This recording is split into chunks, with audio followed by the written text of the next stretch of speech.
Hi students, welcome back to Rainbow Study Point. हम लोग class 9th का exercise 2.3 पढ़ रहे हैं। तो आइए क्वेश्चन नंबर 1 देखते हैं।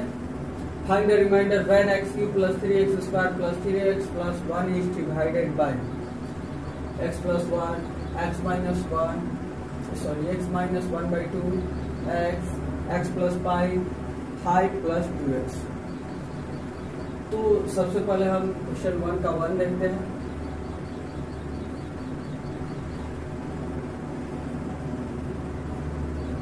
जो एक पोलिनोमियल है इसको हम लोग px मान लेंगे। Late that px = x³ + 3x² + 3x + 1 और इसको gx मान लेंगे। gx = x + 1। अब रिमाइंडर थ्योरम याद करेंगे। उसमें कहा है कोई एक पोलिनोमियल px ये कोई वास्तविक संख्या तो x - a से जब भाग करेंगे तो रिमाइंडर क्या मिलेगा।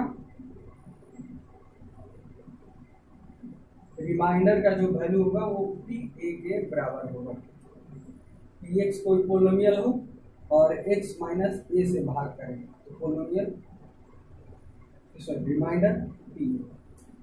तो उसी प्रकार कोई पोलिनोमियल यहाँ पर px दिया हुआ है और हम लोग भाग कर रहे हैं x + 1 से, लेकिन थ्योरम के अनुसार x - a होना चाहिए। तो चलिए इसको x - a बना लेते हैं। x माइनस, अब यहाँ पर माइनस रखे हैं तो ये तो प्लस है, तो क्या करना पड़ेगा हमको, यहाँ पर -1 लिखना पड़ेगा। तो देखिए माइनस माइनस +1 हो जाएगा फिर, और ये x - a के फॉर्म में आ चुका है।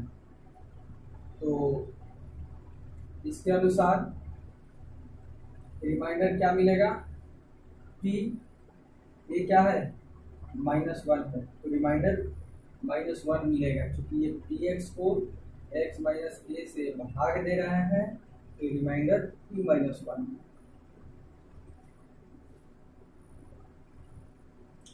तो लिखेंगे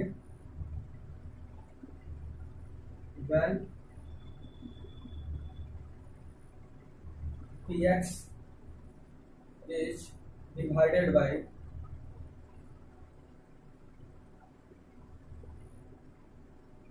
x + 1, या ऐसे भी लिख सकते हैं x - 1। तो जब डिवाइड करेंगे x - 1 अर्थात x + 1 से, तो according to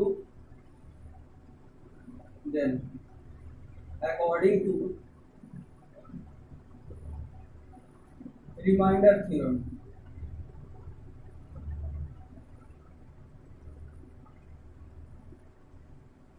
reminder =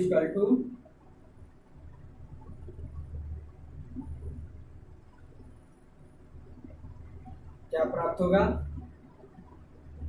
p a। जैसे कि आपको मैंने बताया था कि कोई पोलिनोमियल px हो और x - a से भाग करें तो रिमाइंडर क्या प्राप्त होता है, p a। तो उसी प्रकार के यहाँ पर पोलिनोमियल एक px है, हम भाग कर रहे हैं x - 1 से, तो रिमाइंडर क्या होगा, p - 1 होगा। तो हम लोग यहाँ पर p - 1 रख लेंगे। अब इस प्रकार आप p - 1 का वैल्यू निकालेंगे। तो यहाँ पर px का वैल्यू दिया है तो हम -1 का वैल्यू p - 1 का वैल्यू इस पर सब्स्टिट्यूट कर लेंगे।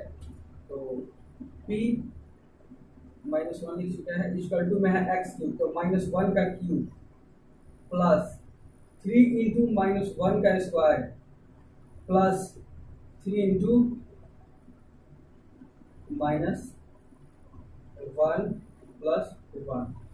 तो -1 का क्यूब कितना होगा, -1 प्लस 3 × -1 का स्क्वायर 1 प्लस 3 में जब -3 से मल्टीप्लाई करेंगे तो क्या होगा, -3 और ये +1। तो -1 और +3 में 1 से मल्टीप्लाई करेंगे तो 3 -3 और +1। तो देखिए माइनस माइनस प्लस होता है, तो माइनस वाले संख्या को हम जोड़ लेंगे। तो -1 और -3 -4 +3 और +1 +4 होगा। तो -4 और +4 कट जाएगा। चिन्ह जब विपरीत होता है तो उसको काट लेते हैं। तो इस प्रकार यहाँ पर 0 प्राप्त हुआ। तो कह सकते हैं रिमाइंडर इज इक्वल टू 0। ये आपका आंसर हुआ। तो आइए अब क्वेश्चन नंबर 2 देखेंगे। Find the remainder when x³ - ax² + 6x - a is divided by x - a। तो चलिए इसको भी px मान लेते हैं। Let that px equal to x³ - ax² + 6x - a। gx equal to x - a। यहाँ पर भी वही रिमाइंडर थ्योरम लगेगा। कोई px पोलोमियल हो तो x - a से भाग करते हैं, तो रिमाइंडर क्या होता है p। तो यहाँ पर ये पोलोमियल हो गया px, और हमको भाग देने वाला संख्या क्या है x - a है। तो x - a से जब डिवाइड करेंगे px में तो रिमाइंडर क्या होगा p प्राप्त होगा। और यहाँ पर रिमाइंडर ही ज्ञात करना पड़ रहा है। तो लिखेंगे when px is divided bye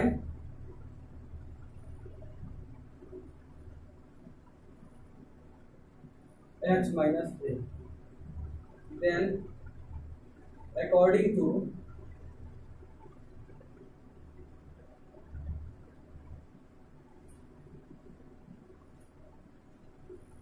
remainder theorem,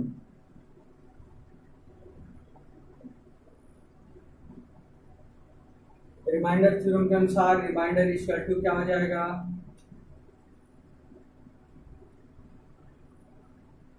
P A जो होगा यही रिमाइंडर होगा। तो हम लोग अब ये पी एक्स का वैल्यू है, इस पर हम लोग पी ए का वैल्यू निकालेंगे। तो x³ है तो हम लिखेंगे a³। देखिए यहाँ पर पी एक्स था तो एक्स का स्थान पर ए रखा है, तो ये इसका वैल्यू में जहाँ जहाँ एक्स है वहाँ ए रखेंगे। Minus a into a² plus 6 into a minus a³ ए से जब a² में मल्टीप्लाई करेंगे तो a³ प्लस 6a और -3। तो a³ एक प्लस में एक माइनस में बढ़ जाएगा, और प्लस 6a माइनस a यानी यहाँ पर 1a है। तो 6a में 1a माइनस करेंगे तो 5a होगा। तो आपका ये रिमाइंडर पता चल चुका है। Remainder equal to 5a। ये आपका आंसर हुआ। अब हम लोग क्वेश्चन नंबर 3 देखेंगे। Check whether 7 + 3x is a factor of 3x³ + 7x।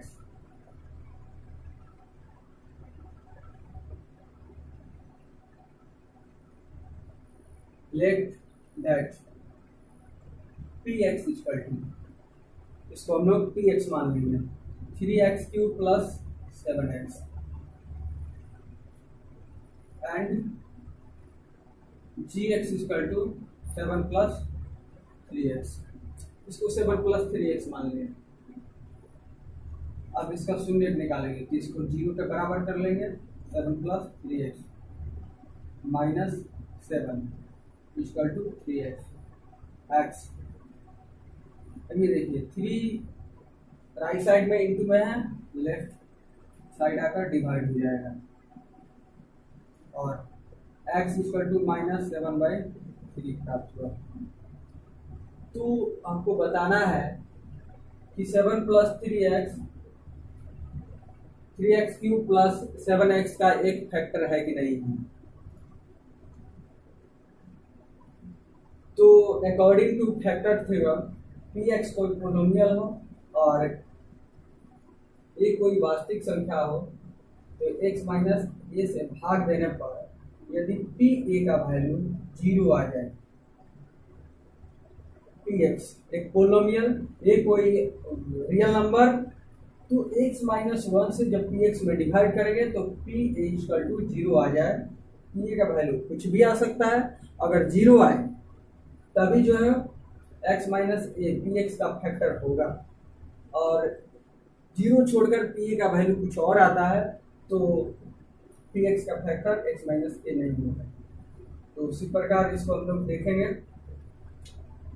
तो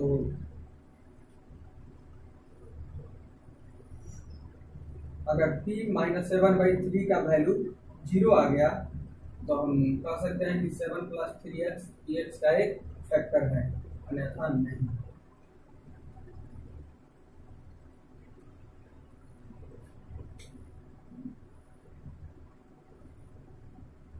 according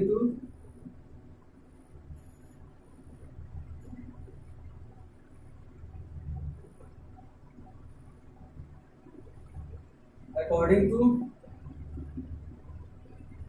factor theorem,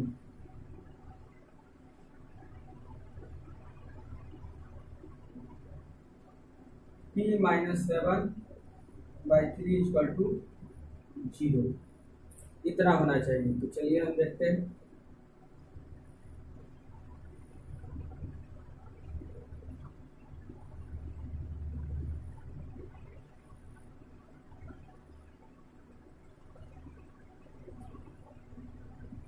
then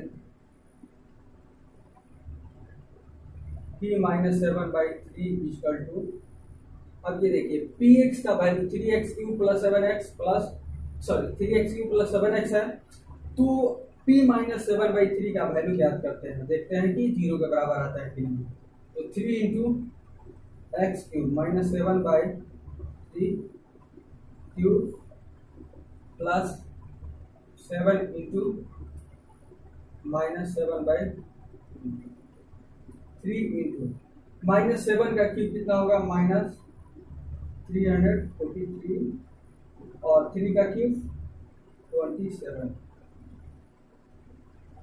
minus, अब ये 7 से माइनस 7 में मल्टीप्लाई करेंगे 49 और बाई 3 9 4 27, तो 9 बार में कट गया।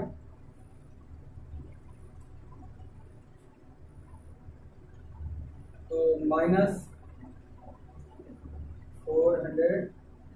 343 बाई 9 माइनस 49/3। तो 9 और 3 का हम लोग क्या करेंगे, एलसीएम फाइंड करेंगे। तो 9 होगा, 9 9 से 9 1 बार में डिवाइड होगा, तो 1 से इसको मल्टीप्लाई करेंगे ऊपर वाला इसके न्यूमरेटर में, तो माइनस 343 ही आएगा माइनस। अब 3 से 9 में डिवाइड करेंगे तो 3 3 या 9 3 बार में आएगा, तो 3 से मल्टीप्लाई कर देंगे 49 में, तो 9 3 या 27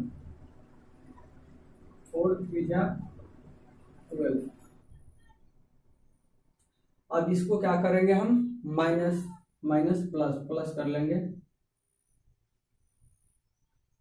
तो 3 और 7 0, 4 और 4 8 और 1 9 और 3 और 1 4 माइनस। तो p माइनस 7/3 इक्वल टू इतना आया है, माइनस 490/9। तो हम लिखेंगे since p minus 7/3 not equal to 0 के बराबर नहीं आ रहा है, hence 7 plus 3x is not a factor